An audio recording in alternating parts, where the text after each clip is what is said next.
মূল্যস্ফীতি কমাতে সরকার চেষ্টা করছে। এ বিষয়ে দ্রুত নীতি গ্রহণে অনেক সময় সহজ নয়, তবে আসছে বাজেটের আগে সরকার এই বিষয়ে পদক্ষেপ নেবে। মঙ্গলবার দুপুরে সচিবালয়ে সরকারি ক্রয় সংক্রান্ত উপদেষ্টা পরিষদের বৈঠক শেষে এসব কথা বলেন অর্থ উপদেষ্টা ডক্টর সালেউদ্দিন আহমেদ।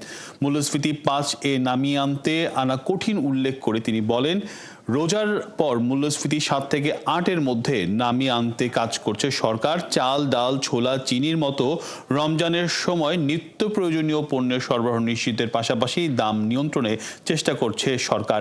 এছাড়া কেউ মজুত করার চেষ্টা করলে ভোক্তা অধিকার সহ সরকারের এজেন্সিগুলো মাধ্যমে ব্যবস্থা নেওয়ার কথাও জানান তিনি।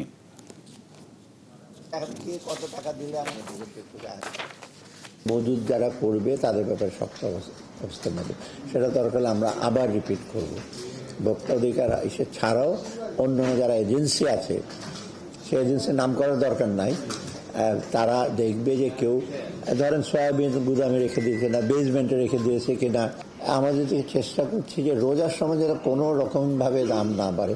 আরেকটা আমাদের ইসে আছে, উদ্দেশ্য আছে যে আমরা যে ইনফ্লেশনটাকে কমিয়ে নিয়ে আসার জন্য 1% কমেছে কতবার, 1 পয়েন্ট কত, আমরা যে ধারাবাহিক বেতন কমে আসে, যাতে অ্যাটলিস্ট আমরা বাজেট দেওয়ার সময় জন্য এটা রিজনেবল একটা ইস্যু আছে।